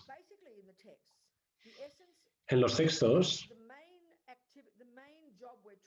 el trabajo principal que estamos intentando hacer al conseguir esa concentración en un solo punto es contrarrestar los dos problemas principales de nuestra mente, que están descritos simplemente como la tendencia de la mente a volverse loca, es decir, estar sobreexcitada. Y esto lo entendemos desde el instante en el que nos despertamos, nos vamos a dormir, nuestra mente está fuera de control. Y esto, de hecho, en la psicología es tan normal, tan corriente, que en la psicología occidental ni siquiera se plantea una alternativa a esto, ¿no? No hay un método para librarnos de eso, ¿no? Simplemente se ha asumido en Occidente que esto es una mente descontrolada, una mente irracional, y que pensamientos que no quieres aparezcan, se entiende, que todo el día sea así, se entiende como normal, ¿no? Esto, la forma descontrolada de la mente se le llama de forma educada, de forma sutil, por decirlo así, excitación, ¿no? La otra tendencia que estamos intentando controlar, el otro extremo, es la tendencia de la mente de volverse torpe. Entonces, si te sientas 5 minutos e intentas mirar tu respiración, dos opciones. Tu mente se vuelve completamente loca y no paras de pensar, o solo en un minuto ya te has dormido, ¿no? Esto lo sabemos de sobra, ¿no? Estas son las tendencias extremas. En la concentración en un solo punto, lo que estamos haciendo es controlar esos dos extremos a niveles cada vez más sutiles, ¿no? Cuando llegas a un nivel de concentración, que los textos vienen descritos en esos 9 estados de trabajo, cuando estás en el tercero o en el cuarto, que no llegaremos en esta vida a menos que seamos muy serios, puedes confundir lo que se llama como torpor sutil y confundirlo con concentración. Esto pasa con gente común. Tienen una energía así como muy tranquila y son capaces de sentarse y fijarse en su respiración y pueden ponerse como muy cómodos. Y este es uno de las equivocaciones más burdas que hacemos al interpretar concentración en un solo punto. Como somos tan adictos a sentirnos bien, como no soportamos las emociones que nos son desagradables, para gente que se sienta, gente así que es muy volátil como yo me siento a meditar, no me siento bien, pero para la gente que tiene otra personalidad, otra forma de ser, que se sienta y se siente bien, se siente cómoda, pueden estar 20 minutos y sentirse muy bien y pensar que han tenido una meditación muy buena, pero eso no es una meditación. Simplemente si te has sentido bien, eso no importa, eso no es el criterio para que una meditación sea good feelings. We're so desperate to have pleasant feelings. Bueno, esto pasa porque somos adictos a estas emociones buenas, ¿no? Estamos desesperados buscando emociones positivas, agradables. Entonces ahí es lo que viene cuando confundimos el objetivo de la meditación, si es sentirnos bien o si lo usamos como una alternativa a una pastilla o algo así, ¿no? Estas asunciones del mundo moderno están muy equivocadas. Entonces, si equivocas sentirte bien con concentración, estás completamente equivocado. Simplemente te estás volviendo más tonto, estás potenciando tu ignorancia. Está bien que te sientas bien, pero no pienses que desarrollar concentración en un solo punto es sentirte bien. No es esto, ¿no? Por ejemplo, en yoga puedes hacer cosas que te hacen sentir bien. No es lo mismo que esa concentración en un solo punto, ¿no? Si quieres relajarte, haz yoga o ponte una película, pero la concentración en un solo punto no es para relajarte, no es para hacerte sentir bien, no es para evitar pensamientos y no es la alternativa a una pastilla. Es una práctica muy técnica, muy precisa, que requiere muchísimo esfuerzo y muchísima dedicación. Por ejemplo, Venerable René, que lleva siendo un monje más o menos el mismo tiempo que yo y directamente se fue a meditar desde entonces. Lo entrevisté en 1995 para la revista Mandala. Lo entrevisté sobre su retiro en Oselín, un retiro de 2 años en Oselín, en Granada, un par de horas de Granada, en España. El sitio está bendecido por su santidad Dalai Lama. Yo estaba allí también. Fui muy afortunada de estar ahí. Lama Yese seleccionó a 10 de nosotros para ser como los guardaespaldas del Dalai Lama y me seleccionó a mí. Esta es mi historia del Dalai Lama. Entonces, el Dalai Lama dio esta ruta por Europa y Lama Yese señaló a 10 de nosotros que éramos occidentales, 5 hombres y 5 mujeres, para ir de guardaespaldas del Dalai Lama. Entonces, de nosotras cinco, 3 éramos monjas, pero el Dalai Lama nos hizo llevar ropas no de monje. Entonces, yo me compré botas hasta las rodillas y faldas y con una chaqueta granate y una blusa amarilla. Entonces, claro, Lama Yese quiere que luzcamos bien, ¿no? Los chicos iban con pantalones grises, camisa blanca y una chaqueta azul, como una especie de uniforme. Y nosotros teníamos una falda verde, una chaqueta así granate y una camiseta amarilla. Y yo tenía pelo y me puse pintalabios con mis botas. Y Lama Yese siempre que me veía así me decía que me gustas más así y se reían. Entonces cuando estábamos con el Dalai Lama allí en Granada, en el centro, fue cuando el Dalai Lama lo nombró Selín en 1992. Estábamos 82, 92, no sé. Entonces ahí estaba Venerable René en 1995 meditando allí. Bueno, antes meditó y en el 95 lo entrevisté. Y estuvo 2 años intentando llegar a esa concentración en un solo punto. Él dijo que de ninguna forma él podría haber llegado al punto de dedicar 2 años, todos los días, todo el día, los 7 días a la semana, con muchísimo rigor, a practicar eso, si no hubiera sido un monje, si no hubiera vivido en votos, si no hubiera hecho muchísima purificación, si no hubiera estudiado el Dharma, si no hubiera tenido la oportunidad de enseñar el Dharma. Todo eso eran sus prácticas preliminares y sin eso, de ninguna forma, habría sido capaz de ir a las montañas durante 2 años a trabajar en su concentración en un solo punto. Entonces, por ejemplo, si intentamos meditar 5 minutos al día, nos damos cuenta de que ya nos cuesta muchísimo esfuerzo, porque nuestra mente está completamente adicta a pensar en los hijos, en el gato, en la novia, en la tarta, en todo eso, ¿no? Esto no es moralista, sino que es una cuestión técnica, es práctica. Como dijo Venerable René, tardas muchísimo en llegar a esos, simplemente al poderte sentar en las montañas a practicar eso, ¿no? En un sentido, lo que él estaba diciendo es que todo el trabajo que había hecho era lo que le permitía llegar ahí, ¿no?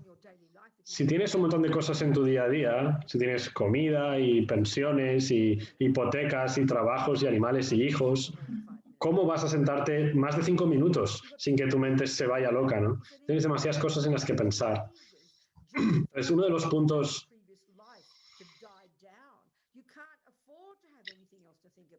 Entonces, para incluso tener recuerdos de vidas pasadas, si tienes tu vida saturada de pensamientos, no van a surgir esos, ¿no?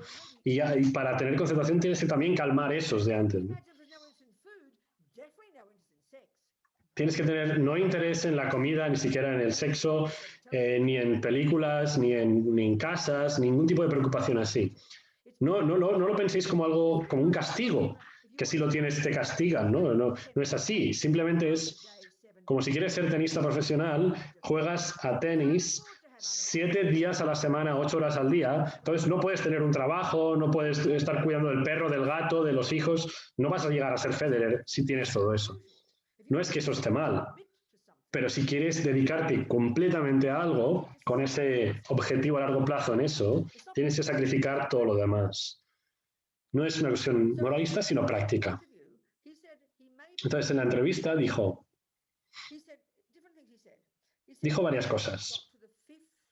o que quizás llegó a tocar el quinto de esos 9 estadios, ¿no?, de concentración, esas 9 fases. 2 cosas al respecto. En 2 años dijo que no podía llegar más allá de ese, ¿no? Dijo que, o sea, claro, tened en cuenta que este sitio era un sitio ideal, era un sitio con todas las condiciones perfectas, bendecido por el Dalai Lama, un lugar espectacular para la meditación. Pero aún así, René dijo, cuando tu mente se está volviendo tan sutil, tan sensible, que esto es lo mismo que pasa cuando mueres, por eso es importante que en el momento de la muerte tengas las condiciones como muy tranquilas, muy suaves, porque conforme tu mente se va volviendo más sutil, todo te puede molestar muchísimo más, ¿no? Entonces dice que en ese estado de meditación, un ligero cambio en el viento puede sacarte de la concentración, ¿no? Por eso solo llegó al quinto. Y el otro punto, que es lo que me va a llevar a Mahamudra de la Mayeshe, es que conforme tu mente se va volviendo más sutil, cuando la mente va siendo menos conceptual, menos salvaje, y por lo tanto la conciencia sensorial se está apagando, estás llegando a esa parte más sutil de tu propia mente, ¿eh? Recordad que en Occidente no tenemos técnicas para esto, ni siquiera contemplamos estos estados mentales. Cuando tu mente está llegando ahí, dado que estás controlando toda tu conceptualidad, todas tus delusiones, todas tus impresiones sensoriales, de forma natural, lo que experimentas es gozo total, ¿no? Muchísimo placer, ¿no? Esto hay que leerlo de forma literal, no como algo, no placer en el sentido así sucio, ni como algo religioso. Es el estado natural de la mente. Es algo técnico también. Cuando empiezas a estudiar la mente, esto empieza a tener mucho sentido. El grado en el que nuestra mente no es conceptual y, por lo tanto, no equivocada, no engañada, y por lo tanto no nos guiamos tanto por los sentidos, la forma en la que experimentamos la conciencia es deliciosa, es feliz, es agradable, ¿no? Esa es, de hecho, la característica de una mente que ha ido más allá, que ha dejado completamente las delusiones. Cuando hablamos de que la mejor forma de llegar a la felicidad es quitarnos el apego, parece que esto suena muy deprimente, ¿no? Porque es como que si dices, para ser feliz tienes que librarte del apego, es como que entendemos mal apego, ¿no? Hay que entenderlo bien. Hay que entender la diferencia entre el apego y el placer. Y son literalmente cosas diferentes. Y el problema es que las mezclamos. Cuando escuchamos que Buda dice que hay que quitarse el apego, pensamos que hay que renunciar a la felicidad, que hay que renunciar a nuestro corazón, ¿no? Pues por eso, si nos pasa eso es porque no estamos entendiendo bien las definiciones. Entonces, de todas formas, el punto de René, el otro punto, es que quizás tocó ese quinto estadio de los 9 y dijo, no había ninguna pregunta, no había duda de que el gozo que experimentó mi mente en ese estado de meditación era muchísimo más superior que cualquier otro gozo que yo haya experimentado a través de los sentidos. Esto es chocante. Y esto es el punto básico del Buda, ¿no? Que incluso antes de llegar a la realización de vacuidad, ni siquiera puedes llegar a concebir cuál es el potencial de la mente cuando está un poco más controlada. Ni siquiera hace falta irse tan lejos a la realización de vacuidad, ¿no? Y esto lo vamos saboreando con esas meditaciones en concentración. Entonces, volvemos, como decíamos, al instituto, que es ahí donde intentamos librarnos del apego. El punto no es para sufrir, ni para no sufrir. El punto es para ser feliz. Entonces, básicamente pensamos que la felicidad, es decir, que emociones agradables, pensamos que eso es lo que obtenemos cuando obtenemos lo que el apego quiere. Eso es samsara. Eso es Concepción completamente equivocada. No, baby, no es así. La felicidad, las emociones placenteras es lo que vas a obtener cuando te libras del apego. Y esto lo saboreas en esa concentración en un solo punto.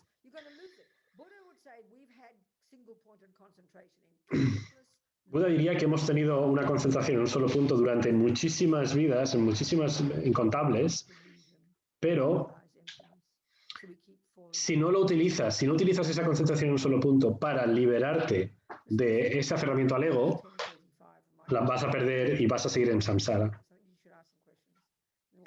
Vale, faltan 25 minutos, entonces ahora podemos hacer preguntas y ya continuamos la semana que viene.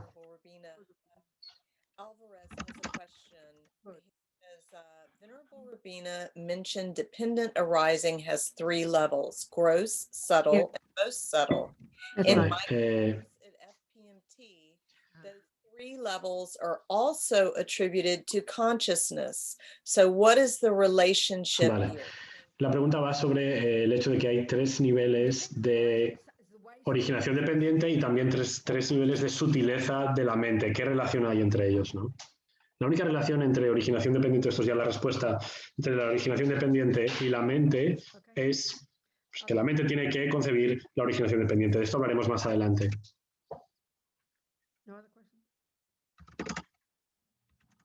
I believe there were some of the Portuguese ones. I'm Good. Go on then. Please ask me.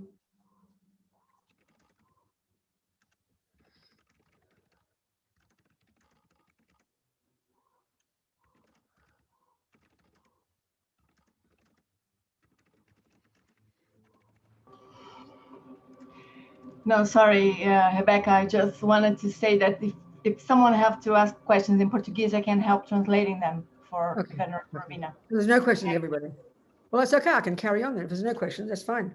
So let me read you from Lamayeshi, get you excited now about some of the advantages of having single point of concentration. That was Lama's wish. All to get a taste. Vamos a ver ahora Mahamudra. Okay. The benefits of samadhi are incredible.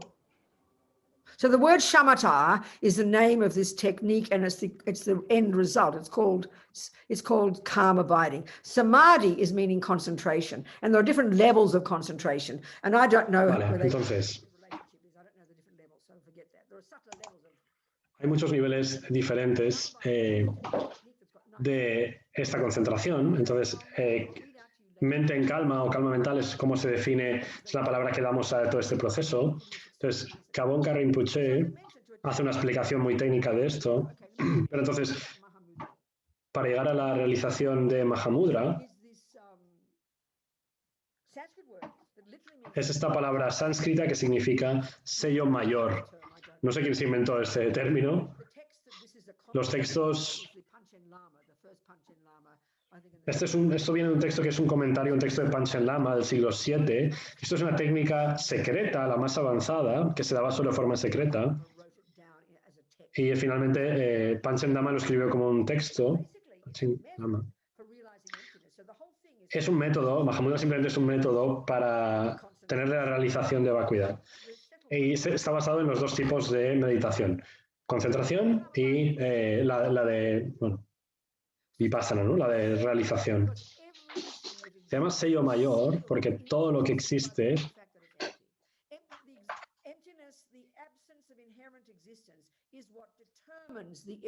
vacuidad, o sea, el hecho de que las cosas sean vacías de su existencia inherente es el sello, por eso se llama sello mayor, es el sello que garantiza que las cosas existan. Entonces, cuando hablamos de Mahamudra, simplemente estamos hablando de la realización de vacuidad, ¿no? La realidad de la no dualidad, por ejemplo.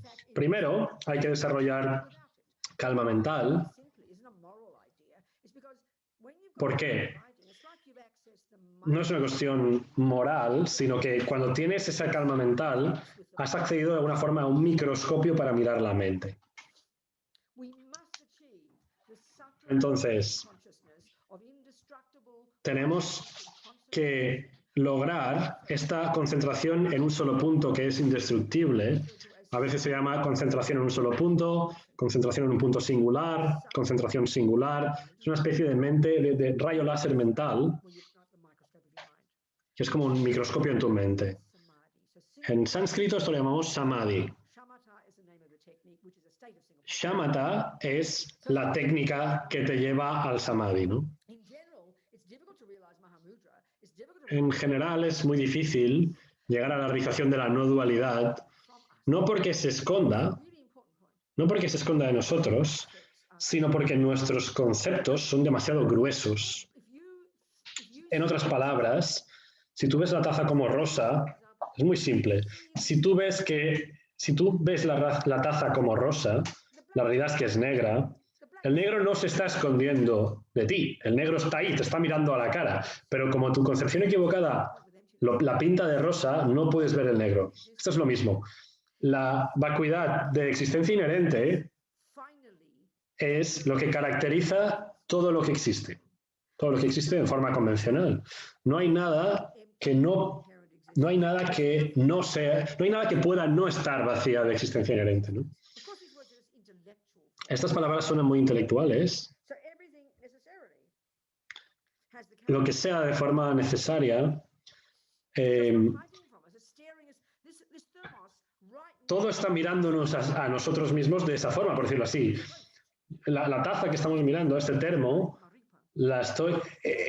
se está mostrando ante mí vacía de existencia inherente, pero como la estoy viendo a través de la óptica de mi ignorancia, no lo veo, ¿no?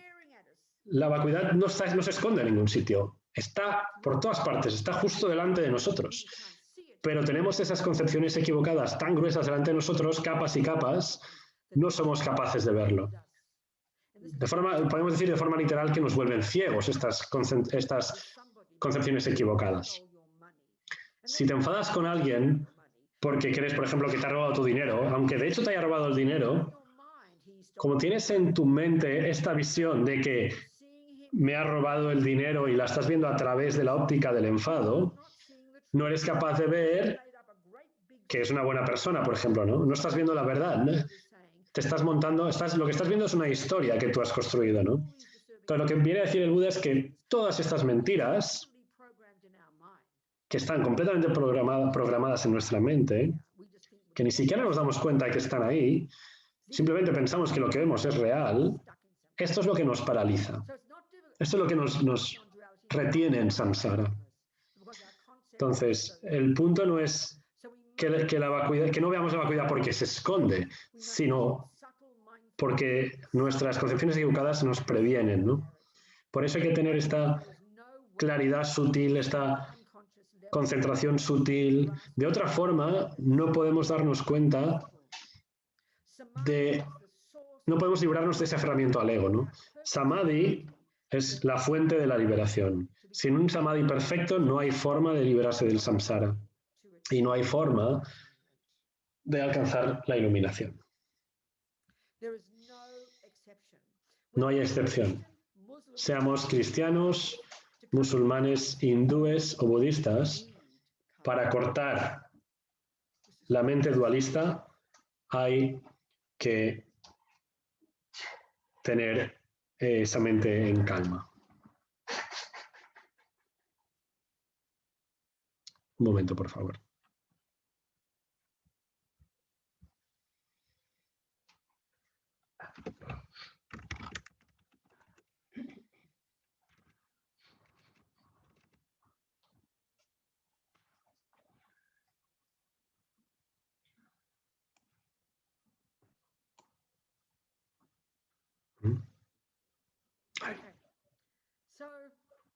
Okay. Now, on the other hand, some people actually think that this state of samadhi, this one-pointed concentration, is all we need in order to cut the ego. So you could argue that the early... Lo que podríamos pensar es que lo que podríamos contemplar es el hecho de que todos estos hindús que había antes del Buda, ellos llegaron a lo que para ellos era el pico de ese samadhi, llegaron a ese nivel sutil de mente, ese reino sin forma, estos yogis que llegaron a este punto súper profundo de absorción, ¿no? de concentración, donde ya no tenían... Había todavía un punto de arrogancia al pensar que habían llegado a ese final, porque no habían llegado a cortar ese aferramiento al ego. Ahí es donde Buda divierge. Entonces, incluso en nuestro día a día, esta visión es útil, ¿no? Las cualidades a las que vas a llegar, si practicas todo esto, si vas obteniendo todo esto, es muy razonable pensar que puedas confundirlo con ser un Buda, porque la claridad, lo brillante que se vuelve tu mente, el placer que tienes, todo eso, si no tienes una visión más global, claramente puedes pensar que eso es lo absoluto, que eso es el final y evadirte en el espacio y quedarte ahí, ¿no? Entonces, esta concentración en un solo punto, este samadhi, hay gente que cree que esto es lo único que necesitamos para cortar el ego, pero no es cierto. Lama Tsongkhapa nos recuerda que la mente en calma no es suficiente. También hay que tener la revelación, ¿no? El vipassana. En tibetano, Hlakton. Entonces, esto lo podemos traducir como ver la realidad más allá de lo convencional. Es como una visión extra, por decirlo así, ¿no? Es decir, la vacuidad, ¿no? Es decir, necesitamos los dos tipos de meditación juntos, ¿no? La calma mental y la revelación, ¿no? La vipassana, ¿no? Aún así, los resultados del samadhi por sí mismos son increíbles, casi inimaginables. Cuando entendemos esto, cuando entendemos lo maravillosos que son, no podemos dejar de practicar para tenerlos. Una vez nos demos cuenta de esto, no nos preocuparemos de nada que no sea desarrollar ese estado. Por ejemplo, vas más allá de la sensación sensorial, de la mente sensorial, de tu concepto, de tus conceptos, más allá de tu cuerpo. Tu mente se vuelve no conceptual. Desde ahí se vuelve muy fácil cortar las mentiras de todo el mundo sensorial. Desde ahí empezamos a eliminar supersticiones, ¿no? Esto es algo que hay que entender, y es que muchas veces no entendemos el poder que tienen nuestros sentidos en nosotros, en nuestra mente.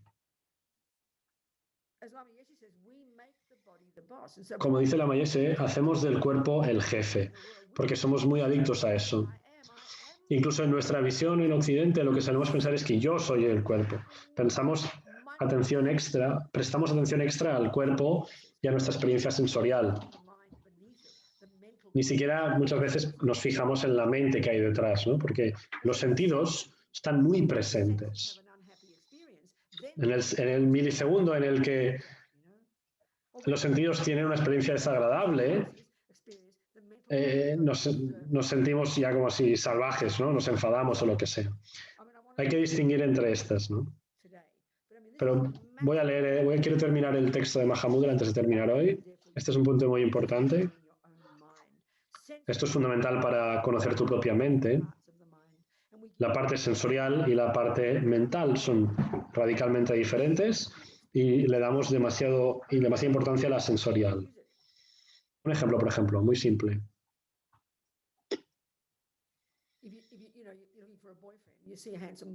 Si ves un chico guapo,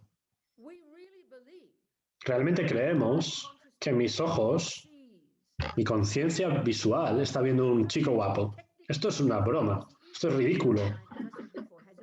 Cada parte de la mente tiene su objeto particular. Cada parte de la mente concibe objetos muy diferentes. Todos trabajan a la vez. Pero la conciencia visual o la auditiva, por ejemplo, son muy limitadas en su capacidad para la cognición. Los objetos de la conciencia visual son muy simples. Forma y color. Y ya está. Solo forma y color. Entonces tienes que preguntarte, ¿qué parte de mi mente es la que concibe un chico guapo? Eso claramente lo que pasa es En tu mente tienes todo esto, tienes apego y estás buscando a tu novio y vas a fiestas y o estás en Tinder o algo y estás ahí a la derecha, no sé qué. Esto es muy fácil hoy en día. Yo en mi época tenía que trabajar muchísimo, tenía que seducir a la gente, tenía que salir de fiesta. Ahora es como, es muy eficiente, ¿no? Parece muy sencillo, ¿no? Bueno, esto no importa. Entonces, la conciencia visual ve esa forma y ese color, y en el siguiente milisegundo, más rápido que Google, y esto lo digo de verdad, tu mente, tu conciencia mental accede a eso, y ahí en la conciencia mental es donde están todas las emociones, todas las opiniones, todas las ideas, todos los conceptos, el amor, el enfado, el odio, el placer, todo esto, toda la inteligencia, todo eso está ahí. Y entonces, todo lo que hemos dicho, hecho, pensado desde tiempo sin principio, está todo ahí, está en nuestra memoria, en nuestra caja fuerte de memoria. Y que Tashi dijo que es como si estuviéramos grabando una película todo el tiempo y nada se pierde, todo se graba ahí. Entonces, en ese milisegundo en el que veo esa forma y ese color, basado en la idea de lo que estoy buscando, de mi apego, de lo que es un chico guapo, todo eso, en un milisegundo, muy rápido, viene esa visión que es, mira, un chico guapo, en un milisegundo. Y eso no es tu conciencia visual, es tu conciencia mental la que hace eso. Esa es la que construye la historia. Solo este punto ya es muy profundo.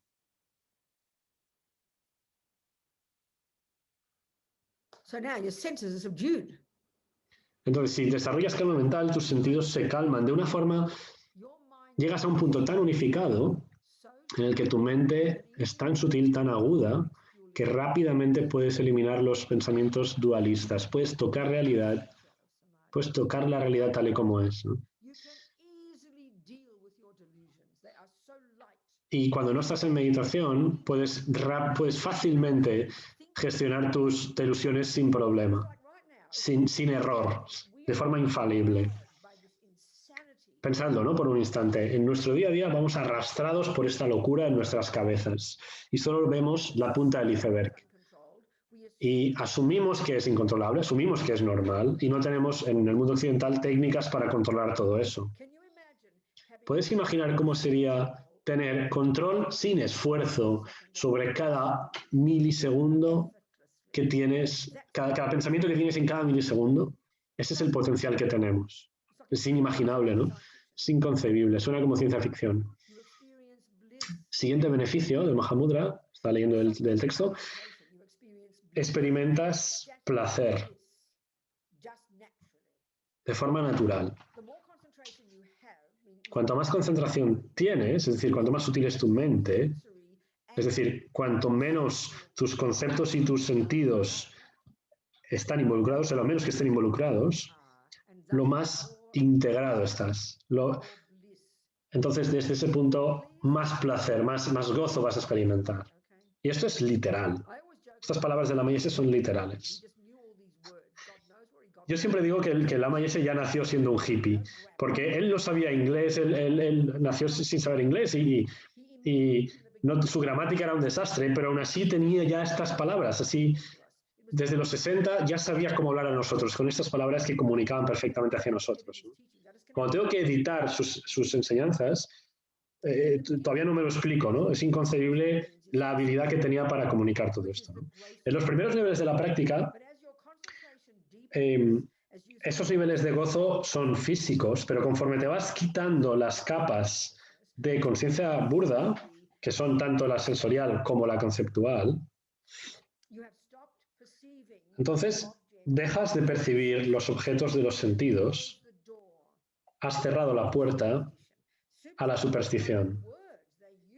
Superstición es una palabra que usan en psicología budistas, en la psicología budista, para todas estas concepciones equivocadas, ¿no? Si eres supersticioso, crees algo que no existe, como la gente está de QAnon, ¿no? Por ejemplo. Todo esto, Buda dice básicamente que todos somos supersticiosos porque creemos que la tarta me va a hacer feliz, que el novio te va a hacer feliz, ¿no? Estás creyendo en mentiras todo el tiempo, ¿no? Y la Mayese utilizaba mucho esta palabra. Todos los conceptos contradictorios han desaparecido, tu mente está clarísima, como si pudieras contar cada átomo, Conforme tu concentración se vuelve cada vez más fuerte y alcanzas niveles más sutiles, tu mente se vuelve súper poderosa. Podrías llegar a un punto de tal claridad en tu meditación que tu mente llega a parecer infinita. Su mente es tan clara, tan aguda, que podrías distinguir todas las energías físicas sutiles. Tendrías pensamientos como: soy capaz de contar todos los átomos del universo. Esta mente es más precisa que cualquier instrumento científico. Como no tenemos visión así en nuestro mundo, pensamos que esto es religión. Siempre estás feliz, ¿no? ¿Puedes imaginar esto? Cuando terminas de la meditación, te sientes liberado, no te vienen dudas, no te vienen inseguridades, tienes paz interior. Siempre tienes una especie de vibración alegre dentro, ¿no? Por favor, escucha esas palabras de forma literal. Ahora el placer del chocolate es nada para ti. Ahora puedes experimentar, ahora lo que puedes experimentar con tu mente es superior. Es como en otro planeta, como otro reino, como otra dimensión. Y cuando tus sentidos están en contacto con los objetos, claro, experimentas placer ahí también.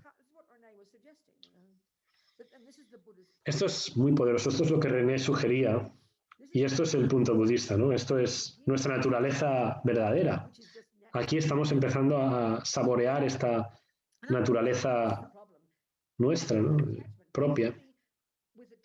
Esto es lo que vemos cuando empezamos a estudiar el apego, que es nuestra mente yonki, nuestra mente hambrienta. No es una broma decir que el grado en el que tenemos apego somos en ese mismo grado yonkis. Esto no es ninguna broma, esto es así. Es una forma de decirlo, ¿no? Entonces, desde ese punto parece como impensable, como muy difícil de imaginar cómo sería vivir sin eso, ¿no? Pero claro, al vivir sin eso, lógicamente lo que se sigue es que se experimenta este gozo, ¿no? Y la gente que ha llegado a esas circunstancias de práctica lo describen así. Entonces dicen que la clave de este estado tan feliz es que es pacífico. Cuando en nuestra vida ordinaria pensamos en algo que nos da la felicidad, lo que interpretamos, lo que estamos acostumbrados es un nivel muy excitado, ¿no? Ese tipo de placer es el que viene del apego.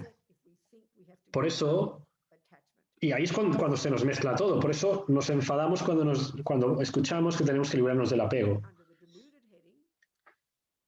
Hay que tener muy claro que el apego está bajo la categoría negativa, está dentro de la categoría negativa, y placer está en la mecánica de la mente, en las neutrales. El placer no es ni neutral, el placer no es ni positivo ni negativo, no es ni virtuoso ni no virtuoso. La emoción no placentera también está ahí. Sensación es como se llama esa. Sensación puede ser positiva, negativa o neutral. Y sensación es un factor mental que pertenece a las mecánicas de la mente.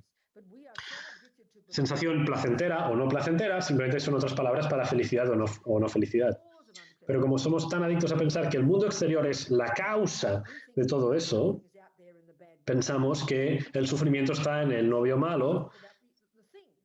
Y cuando hablamos de nuestra felicidad o de nuestro sufrimiento, solo hablamos de la cosa que creemos que nos lo causa.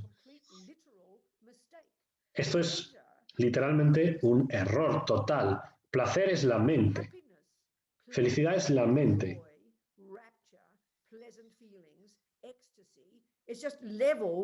Todo esto, felicidad, gozo, éxtasis, todo esto son simplemente niveles de eso mismo, de esa sensación agradable que está en nuestra conciencia mental. Somos tan adictos a pensar que el mundo exterior es la causa que pensamos que la felicidad está ahí afuera, ¿no? Esto demuestra lo equivocados que estamos, ¿no? Y esto es para lo que estudias Lorick.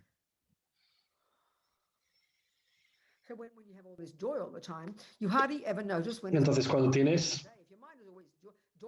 si tu mente siempre está feliz en este sentido pacificado, tranquilo, no histéricamente feliz, aunque tengas felicidad samsárica, por decirlo así, tienes la misma sensación. Puedes estar, o sea, es como que no te das cuenta ni de cuándo es de día ni cuándo es de noche, ¿no? Siempre estás, es como si estuvieras emborrachado, por decirlo así, de tu propia felicidad, ¿no?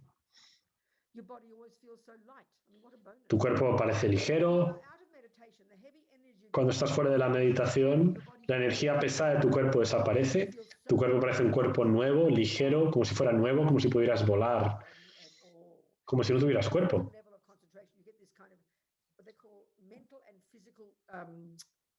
What's the word?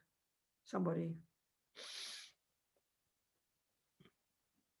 Like flexibility, I can't think of the word. Very special, very unique experience, both mental and physical. We do not have now, you know. No he entendido esta última parte. So now also you develop clairvoyance. Además, desarrollas clarividencia. Lama Tsongkhapa dice que desarrollas la clarividencia según las enseñanzas de Abhidhamma. Hay dos tipos de clarividencia. Uno es lo que ya tenemos como intuición, ¿no? Es decir, un sentido más o menos entrenado que todos tenemos de alguna forma. Podemos sentir, sin prueba lógica, que algo le ha pasado a un amigo en casa, ¿no? Todos tenemos esta intuición. La otra clarividencia puede ser entrenada mediante la meditación en concentración. Serás capaz de ver la mente de los demás incluso a larga distancia.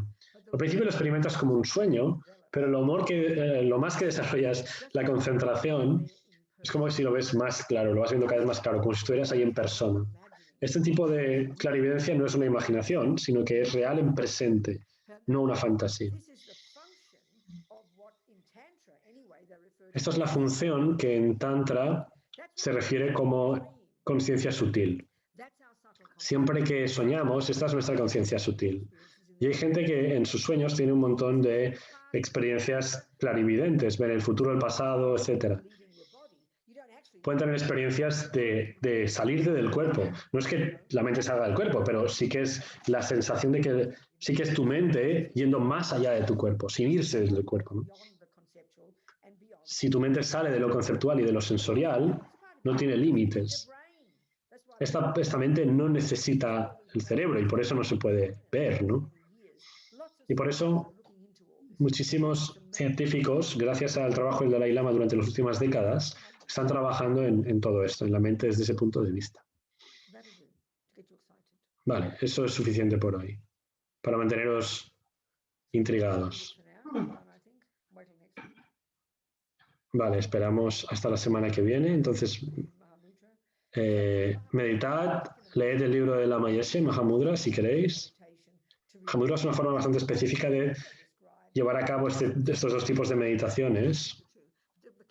Esto es sutra también, pero lo que veremos también el próximo día será otra forma sutra también, digamos, el método más tradicional de llegar a la realización de Vacuidad. Esto lo veremos la semana que viene, ¿vale? Vale, gracias. Gracias a todos. Gracias a todos. ¿Quién está traduciendo portugués? Oh, good. Thank you so much, darling. All of you. So kind, so kind, so kind. Okay, wonderful. So, Jangchub Semchub Rinpoche, Marke Panan